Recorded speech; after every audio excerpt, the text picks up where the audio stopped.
Hello and welcome to another exciting edition of Adam's Music Box, where today we celebrate the introduction of Lenny Kravitz to the world with his first album that was released on this week in 1989, and it was called Let Love Rule. And the critics generally didn't like it, which is usually a good sign, and this certainly proved to be the case regarding Lenny Kravitz. Now, the reason the critics didn't really like it is kind of interesting. The 80s was an era shaped by what I would call musical futurism, not so much in the way that songs were written, but in the way they were performed.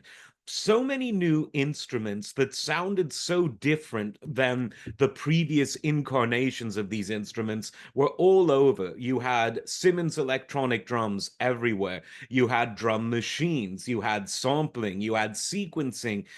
You had a new array of synthesizers, including the first digital synthesizers. You had MIDI, which gave musicians a lot more flexibility, but also allowed for some lazy things to happen, and maybe sequencing was one of them. You had the gated drum sound, which sounded so ahead of its time, but was maybe overused. And so everything in the 80s, whether it was sort of the synth pop stuff or the way that there was a sort of metallic sheen to sort of the rock stuff that was being produced, it all had a very particular sound, even though the style of writing itself wasn't all that different. A good song generally has all of the elements of a good song, no matter when it's written. It needs to have good chords. It needs to have a sense of harmony. It needs to have a memorable melody line. If it's a lyrical song, it needs to have lyrics that do something for you, whether they make you think, make you feel, or just something that sticks in your head because they're easy to remember. Now, Lenny's first album at the very tail end of the 80s defied all of these trends in musical production. It's the kind of album that's kind of sounded like it could have been done in the late 60s or early to mid 70s. It was a kind of funk rock album, very laid back in many ways. Some called it hippie music, some called it hippie soul type of things. It didn't do brilliantly on the charts, but Lenny was not finished because an album that I would consider his breakout came in 1991, and this was Mama Said, and it has the wonderful sort of laid back, you could almost call it a sort of neo quiet storm song, It Ain't Over Till It's Over. And this song really sounded like it could be straight out of 1975. Now, in doing this music in this style, he defied musical trends twice. Because in the 80s, even at the tail end of the 80s, we had this production, this style of music that I was talking about.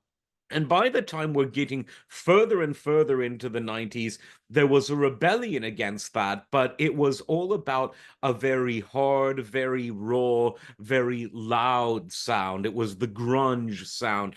And Lenny, by releasing a single like It Ain't Over Till It's Over, said, I'm really just going to do this my way. And the fact that it was a big seller and it was on MTV and VH1, which had been going by now, it showed that people don't automatically gravitate towards a production style in a certain era. In terms of the audience, it seems like producers and, more importantly, record labels, once they hear the new sound, they are rushing to say, right, we've got to sign bands that sound like this. We've got to apply pressure to producers and engineers to make records have this kind of sonic palette. And then he never bought into it. He had a kind of musical style that he developed from his childhood as a product of the 70s, and he kept on doing it. And he had success. He proved that no matter what your inspirations draw from, no matter how so called out of step you are with the sort of stylistic and, more importantly, production techniques of the day, you can still make records that people want to hear. And 1993's album, Are You Gonna Go My Way? The title song is perhaps his signature song in many ways. Really good stuff. And again, it has a very, very 70s feel. By the mid 90s, he was a bona fide superstar and continued to be so. At the end of the 90s, he did He did his album Five, which had the song Fly Away, which became, I think, his top selling single, again very much in this style. And he did a cover of the Guess Who's American Woman, which was featured in an Austin Powers film. We talked about the Guess Who recently. And even though the style of that was actually much more in keeping with the sort of pop sound of the 90s, the fact that it was a sort of tip of the hat to a song that really defined the rock sound of the late 60s, early 70s, again, it was Lenny being Lenny. And so, what this proves, the whole thing just shows that if you believe in what you're doing and do it well, all it really takes is getting audiences in front of it, because audiences are actually a lot more open-minded and a lot more diverse in their taste palette, if you will, than people who run the record labels. And this is especially true by the 90s. It was really the era of sameness, where the record companies said, right, this is the formula for rap, this is the formula for rock, and we better not deviate.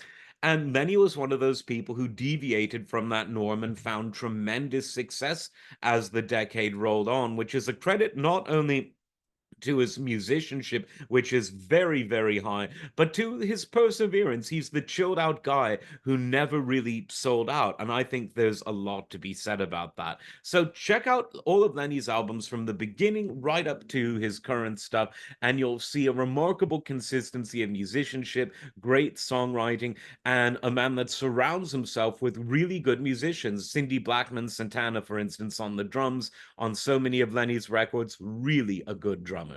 Like, subscribe, and we'll see you next time. Take care.